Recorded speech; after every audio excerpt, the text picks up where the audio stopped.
আমাদের আজকের নিবেদন হেমেন্দ্র কুমার রায়ের লেখা ব্রহ্মরাজের পদ্মরাগ।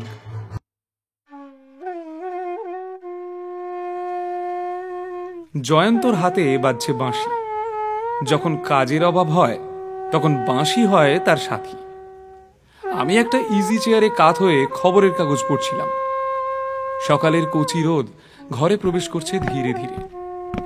সিঁড়ির ওপর ভারী পায়ের শব্দ শোনা গেল। জয়ন্তর বাঁশি হলো বোবা। দরজার সামনে দেখা দিলে বিপুল একটি ভুঁড়ি। গোয়েন্দা বিভাগের ইন্সপেক্টর সুন্দরবাবুর ভুঁড়ি কলকাতায় অদ্বিতীয়। আমি অন্তত তাই বলি। সুপ্রভাত। কি হে, বাঁশি বাজাতে বাজাতে থামলে কেন? আপনার ভয়ে। মানে? না মানে কোকিল কোনোদিন মত্ত হস্তির মন মজাতে সাহস করে না মশাই। আমি মত্ত হস্তি? মানিক, মধু, চা, টোস্ট, এগ পোচ শিগগির নিয়ে আয়, সুন্দরবাবুর খিদে পেয়েছে। হ্যাঁ, সেটা বোকামি হবে, কারণ আপনি আর যাই হন বোকা নন। সার্টিফিকেটের জন্য ধন্যবাদ। তারপর এত সকালে এদিকে যে? চাকরির দায়। নতুন কেস? নতুন প্রহসনও বলতে পারো। প্রহসন? কিন্তু এই প্রহসনটা বিয়োগান্ত হওয়া অসম্ভব নয়। ব্যাপারটা কি? খুবই সহজ কিন্তু অপূর্ব। ঘটনাটা খুলেই বলুন না। বলছি, সব ঘটনাই খুলে বলবো। আগে ব্রেকফাস্টটা সেরে নি, কারণ মধু এসে সামনে দাঁড়িয়ে আছে।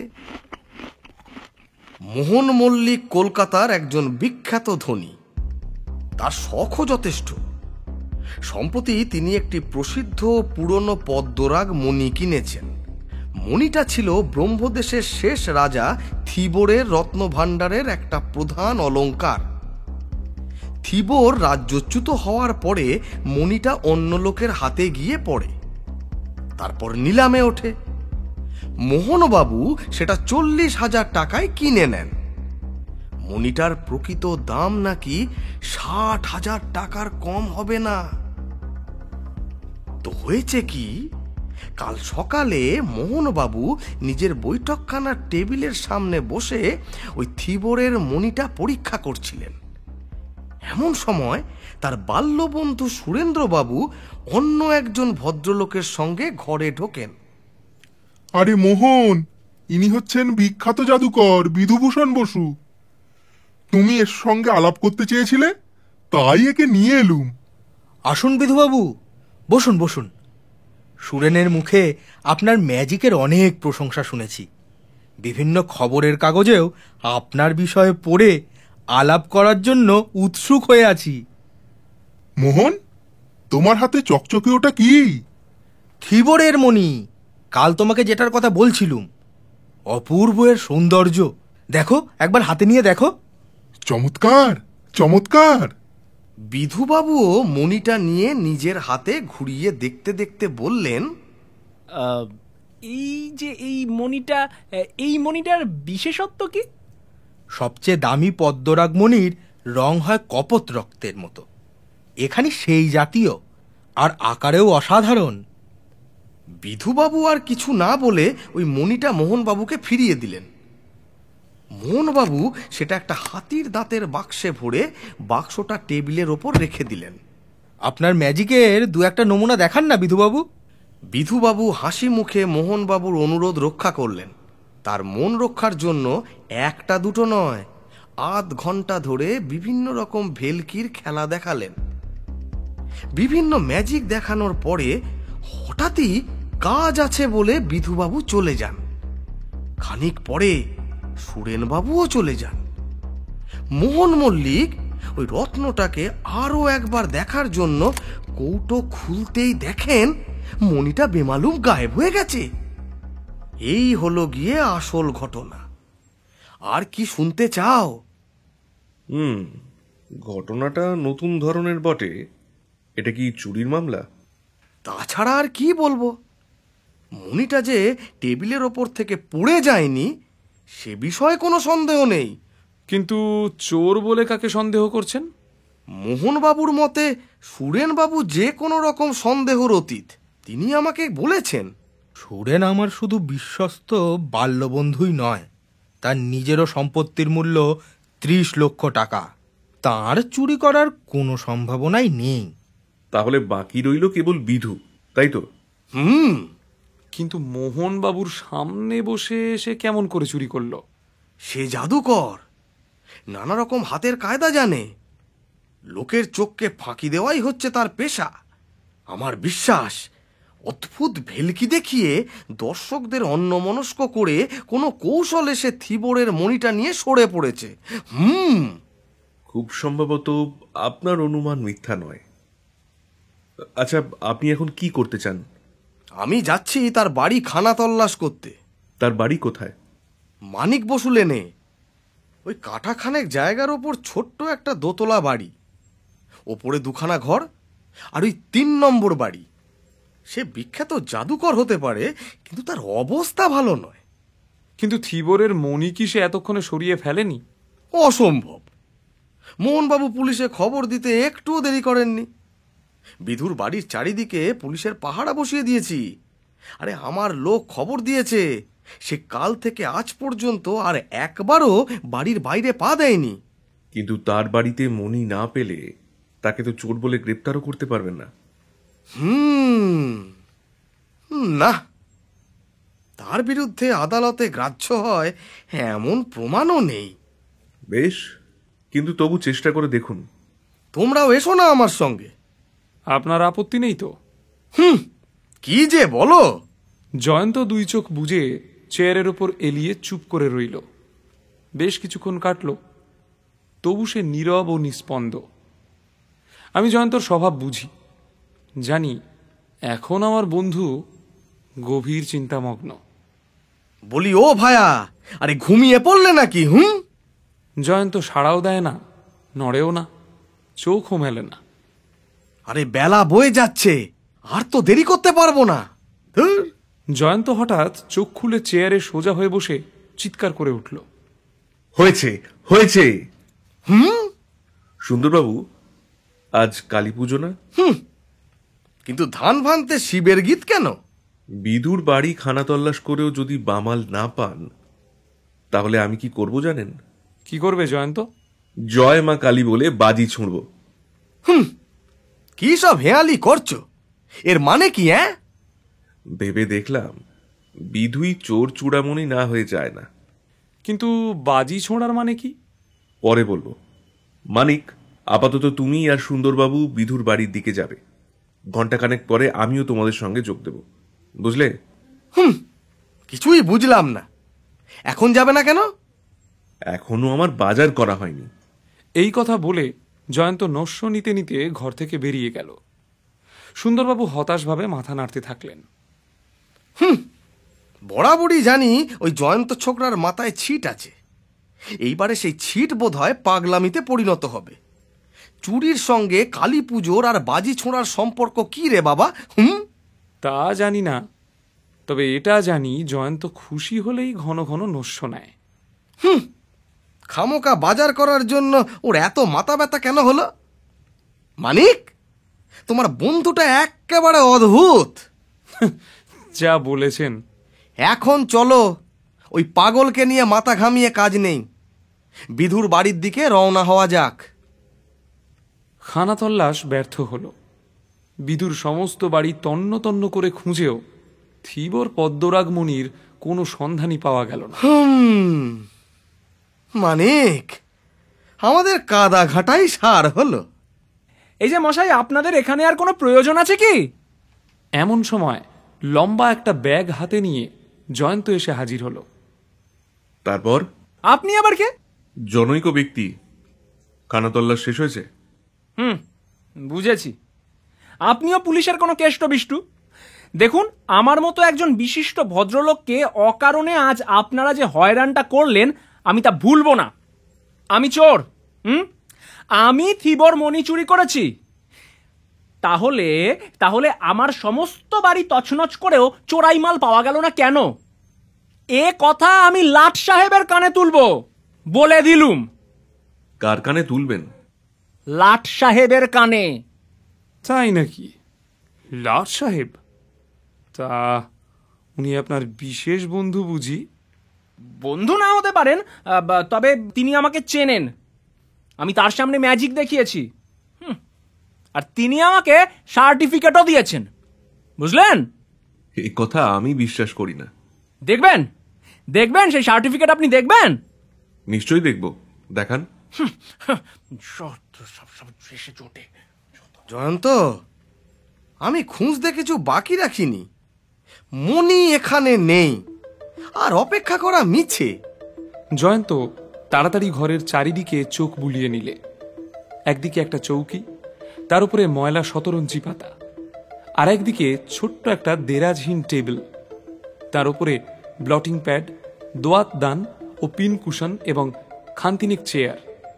এছাড়া ঘরে আর কোনো আসবাবপত্র নেই। এই ঘরটা খোঁজা হয়ে গেছে? আচ্ছা, এই ঘরে খোঁজবার মতো আছেটা কি? এটা হচ্ছে বাইরের বৈঠকখানা, এ তো সর্বদাই খোলা পড়ে থাকে। বিধু এতটাও বোকা নয় যে এমন প্রকাশ্য জায়গায় অত দামি একটা জিনিস ফেলে রাখবে। উফ, সুন্দরবাবু, কিছুই বোঝেন না আপনি। আমি কৌশল করে বিধুকে এখান থেকে সরিয়ে দিলুম। যান যান, আপনারাও বাইরে যান, আপনারাও বাইরে যান, শিগগির যান। জয়ন্ত একরকম জোর করেই সুন্দরবাবু আমাকে ঠেলতে ঠেলতে ঘর থেকে বার করে দিল। জয়ন্তর যত সব ছেলে খেলা। চলো, আমরা রাস্তায় গিয়ে দাঁড়াই গে। এমন সময় আমি চমকে গিয়ে চিৎকার করে উঠলাম, আগুন আগুন! দেখা গেল বিধুবাবুর বৈঠকখানার জানলা দিয়ে হু হু করে বেরিয়ে আসছে পুঞ্জ পুঞ্জ ধোঁয়া। হেই হেই, এই আগুন আগুন! জয়ন্ত এর মধ্যেই এক লাফে দরজার বাইরে এসে বাড়ি ফাটিয়ে চিৎকার করতে লাগলো, আগুন আগুন! বিধুবাবু কোথা থেকে পাগলের মতো ছুটে এসে বৈঠকখানায় ঢুকলেন ঝড়ের মতো। পর মুহূর্তেই আবার বেরিয়ে এলেন। না না, আগুন নয়, খালি ধোঁয়া। ঘরের ভিতরে ওই দুটো কি? ওটা কিছু না, স্মোক রকেট। আজ কালী পুজো কি না, তাই রকেট ছুটতে হয়।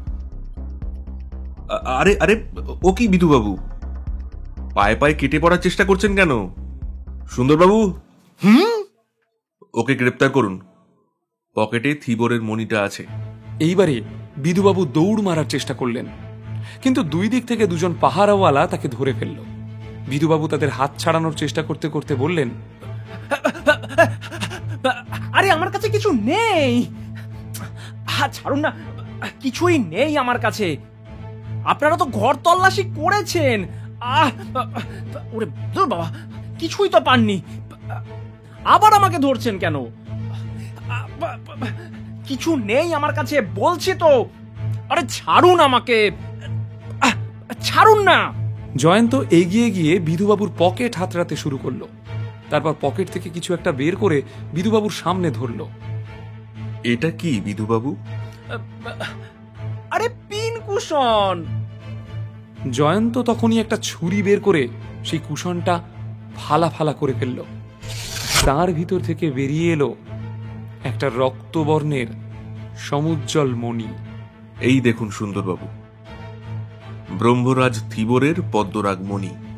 জয়ন্ত, জাদুকরটা কে? ওই বিধু নাকি তুমি? আবার সবাই জড়ো হয়েছি জয়ন্তর ঘরে। উদর ভক্ত সুন্দরবাবুর সামনে প্লেট ভর্তি খাবার। চা ভক্ত আমার হাতে এক পেয়ালা চা, আর নস্য ভক্ত জয়ন্তর হাতে নস্যের ডিবে। সুন্দরবাবু, মানিক, এই মামলায় চোর যে কে গোড়া থেকেই সেটা বোঝা গেছিল। সমস্যা ছিল শুধু একটাই, চোরাই মাল কোথায় লুকানো আছে সেটা খুঁজে বের করা। সুন্দরবাবু বলেছিলেন চোরাই মাল বিধুর বাড়ি থেকে বাইরে যায়নি। আমারও সেটাই বিশ্বাস ছিল, কিন্তু বাড়ির ভিতরে কোথায় আছে সেই মণি? জিনিসটার দাম যতই বেশি হোক, আকার তো বিশেষ বড় নয়। কৌশলে লুকিয়ে রাখা খুবই সহজ। সাধারণভাবে খানা তল্লাশ করলে তাকে যে আবিষ্কার করা যাবে না, এটাও আমি বুঝতে পেরেছিলাম। আর বিধু বেশ জানতো মোহনবাবু পুলিশে খবর দিলে পুলিশ প্রথমেই তাকে সন্দেহ করবে, আর তার বাড়িতেই খানা তল্লাশ করতে আসবে। সুতরাং কোনো গুপ্ত স্থানে মণিখানা লুকিয়ে ফেললেও পুলিশ আগেই খুঁজবে বাড়ির কোথায় কোথায় গুপ্তস্থান আছে। তাই সেসব জায়গায় মণিটাকে লুকিয়ে রাখাটা বুদ্ধিমানের কাজ নয়। তাই আমি আন্দাজ করলুম, বিধু যদি বুদ্ধিমান হয় তাহলে মণিটাকে কৌশলে লুকিয়ে রাখবে এমন কোনো জায়গায় যেটা থাকবে সবার চোখের সামনে, অথচ সবার অগোচরে। আর শেষ পর্যন্ত আমার ধারণাই সত্য হলো। প্রথম থেকেই আমি ঠিক করেছিলাম মণিটা যেখানেই লুকিয়ে রাখা থাক, সেটার ঠিকানা আমি আদায় করব চোরের কাছ থেকেই। কিন্তু কি উপায়ে সেটা করব ভাবতে ভাবতেই এই অগ্নি পরীক্ষার কথাটা মাথায় এলো। বাড়িতে আগুন লাগলে মানুষ তো আগে সব থেকে মূল্যবান আর প্রিয় জিনিসকেই সামলাতে চায়। আগুন দেখলে মানুষ হিতাহিত জ্ঞান হারিয়ে ফেলে। আর আমার সেই ফাঁদেই পা দিল জাদুকর বিধুভূষণ। সুন্দরবাবু, আপনার আর কিছু জিজ্ঞাসা আছে? এমন আশ্চর্য অগ্নি পরীক্ষার কথা আমি আগে শুনিনি।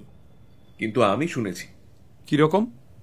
প্রায় 2500 বছর আগে গ্রিসে একজন ভুবন বিখ্যাত পরমা সুন্দরী ছিলেন। তার নাম ছিল ফ্রাইন। 2500 বছর আগে? বাবা! সেই সময় গ্রিসেই একজন বিখ্যাত শিল্পী ছিলেন। তার নাম প্র্যাক্সিটেলেস। তিনি নিজের হাতে গড়া একটা মূর্তি ফ্রাইনকে উপহার দিতে চাইলেন। ফ্রাইন শর্ত রাখল, তেলেসের গড়া সর্বোৎকৃষ্ট মূর্তিটা তাঁর চাই। তেলেস তাতে রাজি হলেন, কিন্তু ফ্রাইন ছিল খুবই চালাক। শিল্পী তাঁর কোন সৃষ্টিকে সর্বোৎকৃষ্ট মনে করেন সেটা জানার জন্য তিনি আমার মতোই একটা অগ্নি পরীক্ষার আয়োজন করলেন। তেলেসের শিল্পশালায় আগুন লাগানোর ভুয়ো খবর রটিয়ে দেওয়া হলো। আর তেলেস সবার আগে তাঁর গড়া এরোসের মূর্তিটা রক্ষা করার চেষ্টা করলেন। ফ্রাইনও বুঝলেন কোনটা তেলেসের সর্বোৎকৃষ্ট সৃষ্টি। তিনিও চেয়ে বসলেন ওই এরোসের মূর্তিটাই। বুঝেছেন সুন্দরবাবু, এই 20 শতকে এসে আমি ব্যবহার করেছি 2500 বছর আগের অগ্নি পরীক্ষা পদ্ধতি। ভুল করেছি কিছু? ভুল কি হে? তুমি তো বাহাদুর। হুম হুম শুনলেন ব্রহ্মরাজের পদ্মরাগ। কাহিনী হেমেন্দ্র কুমার রায়। নাট্যরূপ নীলাশিস বসু। বিভিন্ন চরিত্রে কণ্ঠ দিয়েছেন জয়ন্ত, দেবাঞ্জন মুখার্জি, মানিক অর্থাৎ গল্পের কথক ও গল্পের সূত্রধার আমি সৌরভ রায়, সুন্দরবাবু সৌভিক মুখোপাধ্যায়, বিধু তমজিৎ দাস, মোহন ও সুরেন নীলাশিস বসু। শব্দগ্রহণ, সম্পাদনা ও music Sourish Bhattacharya. Poster design RD creation. সমগ্র পরিকল্পনা ও পরিচালনা সৌরভ।